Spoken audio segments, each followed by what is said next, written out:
تو دیکھیں کہ لعنت اللہ تعالیٰ نے ایک ایسی چیز ہے کہ اللہ تعالیٰ نے منع فرمایا ہے کہ کوئی کسی پہ لعنت نہ کرے، کہ جب کوئی کسی پہ لعنت بھیجتا ہے تو وہ لعنت مشرق میں جاتی ہے، مغرب میں جاتی ہے، شمال میں جاتی ہے، جنوب میں جاتی ہے، زمین پہ جاتی ہے، آسمان کی طرف جاتی ہے، ہر طرف سے اس کو دروازے بند کر دیے جاتے ہیں۔ تو جس پہ لعنت کی گئی ہو اگر وہ مستحق نہ ہو تو پھر وہ لعنت کرنے والے کے اوپر آ کے واپس پڑتی ہے۔ تو جو رب اتنا ناپسند کرتا ہے لعنت کو، اس نے خود اس تکبر کی بنا پر ابلیس پہ لعنت کر دی اور پھر تا قیامت اس کو مردود کر دیا۔ اور پھر ہم دیکھتے ہیں کہ پرانی امتوں کے جتنے بھی ہم قرآن پاک میں واقعات سنتے ہیں تو ان کی قوموں نے جب اپنے انبیاء علیہ السلام کا انکار کیا تو انکار کرنے والے سرداران تھے جو سٹیٹس رکھتے تھے، جن کی کوئی سے تھی، تو انہوں نے ہمیشہ تکبر کا مظاہرہ کیا۔ اور اس طرح سورہ اعراف آیت نمبر 75 میں ترجمہ ہے کہ قوم صالح کے متکبرین نے کہا تم جس پر ایمان لائے ہو ہم اس کا انکار کرتے ہیں۔ اور اسی طرح سورہ اعراف آیت نمبر 88 میں حضرت شعیب کی قوم کے متعلق بھی ہے کہ تکبر میں مبتلا قوم شعیب کے سرداروں نے کہا اے شعیب ہم تمہیں اور تمہارے ساتھ جو ایمان لانے والے ہیں ان سب کو اپنی بستی سے نکال دیں گے الا یہ کہ تم دوبارہ ہمارے مذہب میں آ جاؤ۔ حضرت شعیب نے کہا خواہ ہم نہ چاہیں۔ تو یہ دیکھیں کہ یہ رویہ کن لوگوں کا ہے؟ یہ ان لوگوں کا رویہ ہے جو مغضوب ہوئے، جن پہ پھر اللہ تعالیٰ نے ان کی بستیاں الٹائیں اور کسی کو بندر بنایا اور کسی پہ زلزلے بھیجے اور کسی کو تیز اور تند ہواؤں میں قوم عاد کو کس طرح اپنی بلند قد کاٹھ پہ تکبر تھا اور اپنی طاقت پہ غرور تھا، تو اللہ تعالیٰ نے کس طرح ان کو ایک سرد ہوا میں خس و خاشاک کی طرح اڑا کے رکھ دیا، ان کے سارے تکبر کو نیست و نابود کر دیا۔ حضرت عبداللہ رضی اللہ تعالیٰ عنہ کہتے ہیں کہ رسول اللہ صلی اللہ علیہ وسلم نے فرمایا جس شخص کے دل میں ذرہ برابر بھی ایمان ہوگا وہ آگ میں داخل نہیں ہوگا، اور جس کے دل میں ذرہ برابر تکبر ہوگا وہ جنت میں نہیں جا سکے گا۔ تو اب دیکھیں کہ ایمان اور تکبر یہ دو ایسی چیزیں ہیں جو ایک دل میں پھر اکٹھے نہیں ہو سکتے، کہ تکبر وہی شخص کر سکتا ہے جو اللہ کا بندہ ہوگا نا، جس کو ہر وقت وہ اس چیزوں پہ غور و فکر کرتا ہوگا کہ میں صبح سے لے کے رات تک کس طرح اپنے رب کی عطاؤں کا اور اس کی نعمتوں کا اور اس کی نوازشوں کا محتاج ہوں، میں خود سے کچھ بھی نہیں کر سکتا، ہر چیز جو بھی اس دنیا میں ہے غیر مرئی چیزیں جو ہمیں نظر نہیں آتی، اگر یہ ہوا ہی دیکھیں، اگر یہ ہوا کے اندر کتنی گیسز ہیں اور کتنا اللہ تعالیٰ نے ان کا ایک ایکوریٹ ریشو ہے، ہلکا سا بھی اگر وہ تناسب اوپر نیچے ہو جائے تو دنیا کے تمام انسان 1-2 منٹ کی مار ہے اور سب ختم ہو جائیں، لیکن وہ رب ہے جس نے ہمیں یہ نعمتیں بتائے بغیر پردہ غیب میں رہ کے دی، تو ہم کون ہوتے ہیں تکبر کرنے والے؟ کیا ہمارا کوئی اختیار ہے کہ ہم خود سے ہوا میں اپنی پسند سے کوئی گیس ایڈ کر لیں یا نکال دیں، یا ہم اس ہوا کو کہیں پہ سٹور کر لیں؟ یہ سب اس رب کے اختیار میں ہے۔ اور پھر اپنے آپ کو بڑا سمجھنا اور دوسروں کو حقیر سمجھنا نیک اعمال کو برباد کر دیتا ہے۔ حضرت ابو ہریرہ کہتے ہیں کہ رسول اللہ صلی اللہ علیہ وسلم نے فرمایا مسلمان کا بھائی ہے، اس پر ظلم نہ کرے، اسے ذلیل نہ کرے، اسے حقیر نہ سمجھے، تقوی یہاں ہے۔ آپ صلی اللہ علیہ وسلم نے 3 مرتبہ سینے کی طرف اشارہ فرمایا، 3 مرتبہ آپ نے اپنے دل والی جگہ پہ ہاتھ لگا کے کہا کہ تقوی یہاں پہ ہے۔ کہ تقوی کیا ہے؟ اللہ تعالیٰ کو بغیر دیکھے جو خوف ہوتا ہے نا، وہ تقوی ہوتا ہے، اور وہ خوف ہمارے دل میں ہوتا ہے۔ اور انسان کی ہلاکت کے لیے یہ گناہ کافی ہے کہ اپنے مسلمان بھائی کو حقیر جانے۔ مسلمان کی ساری چیزیں دوسرے مسلمانوں پر حرام ہیں، اس کا خون، اس کا مال اور اس کی عزت، اور اسے مسلم نے روایت کیا ہے۔ اور جب رسول اللہ صلی اللہ علیہ وسلم نے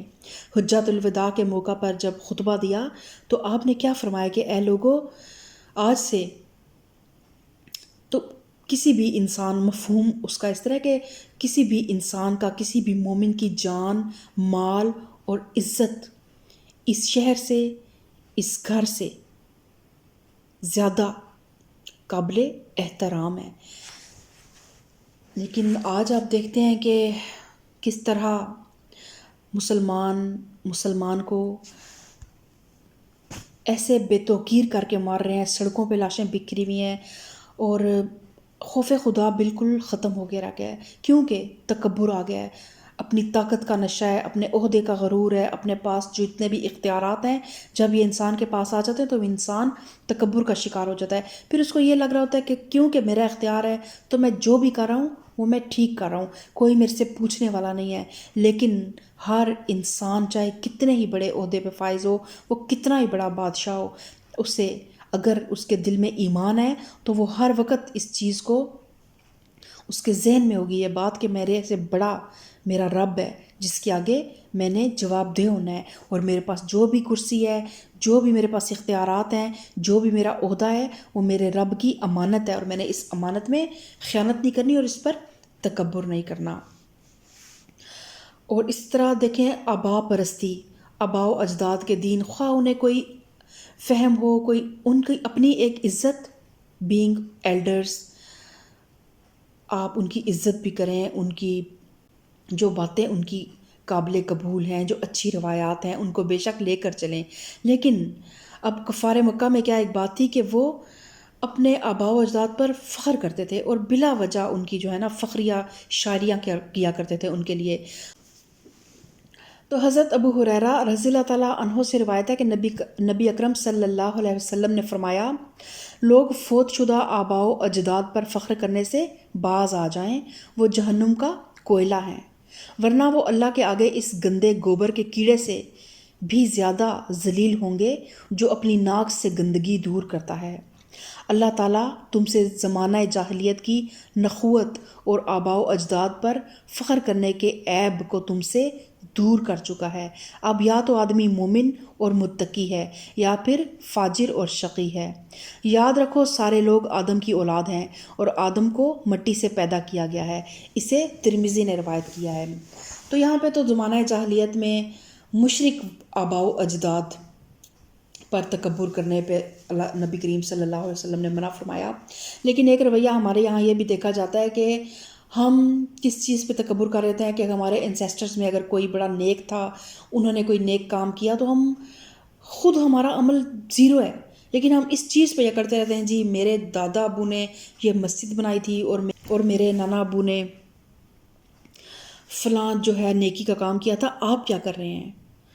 ان کے وہ ایک قوم تھی جو گزر گئی، ان کے اعمال ان کے لیے ہیں اور تمہارے اعمال تمہارے لیے ہیں۔ تو سوائے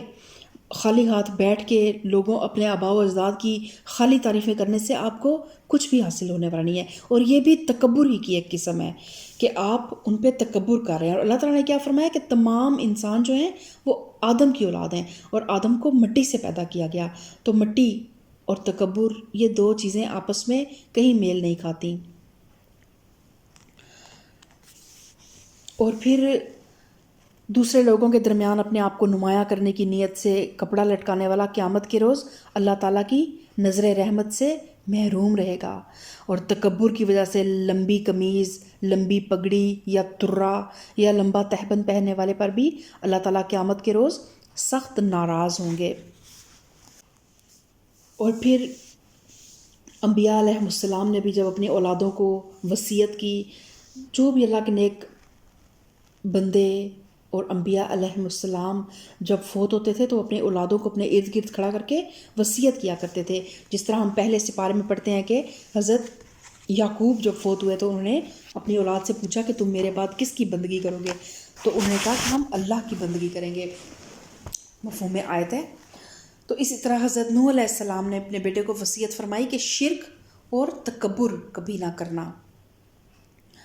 اور اس طرح اللہ تعالیٰ نے ہمیں ایک دوسرے کے مقابلے میں بڑا بننے سے منع فرمایا ہے۔ حضرت ایاس بن حمار سے روایت ہے کہ نبی اکرم صلی اللہ علیہ وسلم نے انہیں خطبہ دیا اور ارشاد فرمایا، بے شک اللہ تعالیٰ نے میری طرف وہی فرمائی ہے کہ عاجزی اختیار کرو اور ایک دوسرے کے مقابلے میں فخر مت کرو، اور اسے ابن ماجہ نے روایت کیا ہے۔ اور اسی طرح حضرت عبداللہ بن عمر کہتے ہیں کہ رسول اللہ صلی اللہ علیہ وسلم سے صحابہ کرام نے عرض کیا کہ کون سا آدمی سب سے اچھا ہے؟ آپ صلی اللہ علیہ وسلم نے ارشاد فرمایا، ہر مخموم دل اور سچی زبان والا آدمی۔ صحابہ کرام نے عرض کی، سچی زبان والا تو ہمیں معلوم ہے، مخموم القلب سے کیا مراد ہے؟ آپ صلی اللہ علیہ وسلم نے ارشاد فرمایا، متقی اور پاک صاف دل، جس میں کوئی گناہ نہ ہو، نہ فخر ہو، نہ کینہ ہو، نہ حسد ہو، اور اسے ابن ماجہ نے روایت کیا ہے۔ دیکھیں کہ حضرت ابراہیم علیہ السلام کے متعلق اللہ تعالیٰ قرآن پاک میں فرماتا ہے کہ وہ میرے پاس قلب سلیم لے کر آیا۔ تو اللہ تعالیٰ اس دنیا میں جب انسان کو بھیجتا ہے نا، ہر انسان فطرت سلیم پہ پیدا ہوتا ہے، وہ ایک مسلمان مومن بچہ ہی پیدا ہوتا ہے، لیکن پھر کچھ والدین کے جو بھی ادیان ہوتے ہیں، بچے انہی ادیان پہ چلتے ہیں اور وہی بنتے ہیں، اور کچھ بچے جو پھر مسلمان گھرانوں میں پیدا ہوتے ہیں وہ بے شک مسلمان تو بن جاتے ہیں، لیکن جب ہم اس دنیا میں رہتے ہیں تو ہر انسان کو شیطان نے بہکانے کا بھی بیڑا لے رکھا ہے۔ اس نے کہا کہ مجھے قیامت تک مہلت دو اور میں ان کی کثیر تعداد کو بہکا دوں گا، لیکن اللہ تعالیٰ نے فرمایا تھا کہ لیکن وہ لوگ جو میرا تقوی اختیار کریں گے وہ تیرے بہکاوے میں نہیں آئیں گے۔ لیکن کتنا بھی انسان نیک ہو، کتنا مرضی ہم عبادات کا اہتمام کریں، لیکن شیطان ہمارے خون میں نا گردش کر رہا ہوتا ہے۔ ہمیں کبھی غصے کی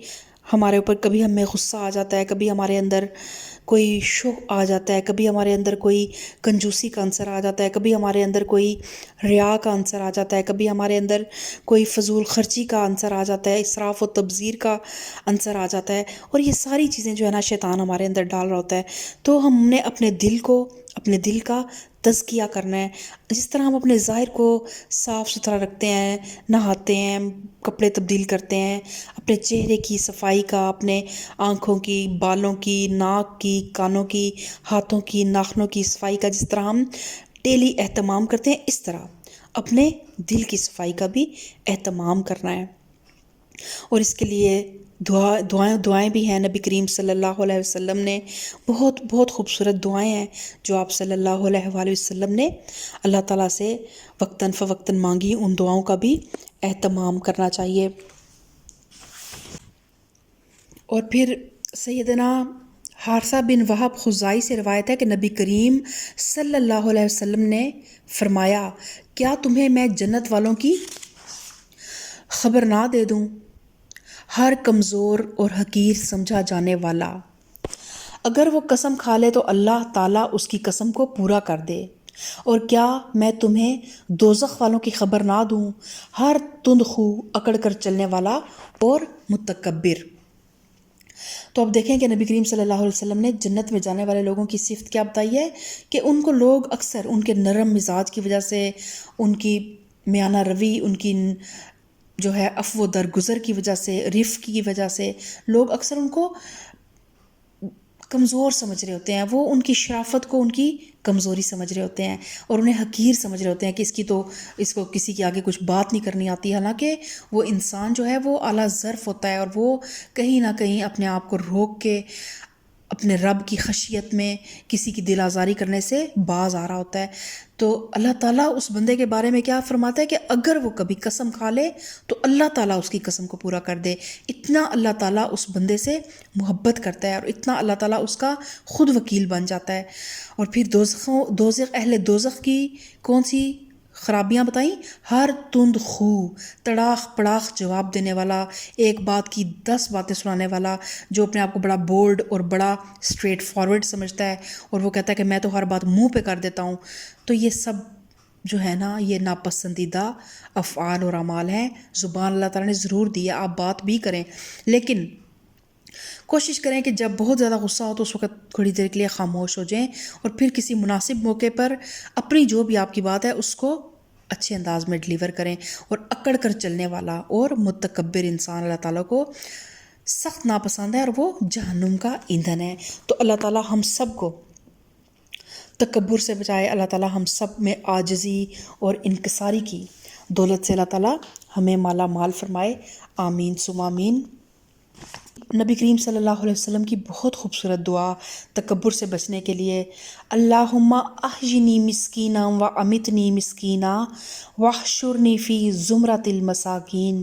اے اللہ مجھ کو مسکینی کی حالت میں زندہ رکھ، مسکینی میں فوت کر اور مسکینوں کی جماعت میں اٹھا، آمین ثم آمین۔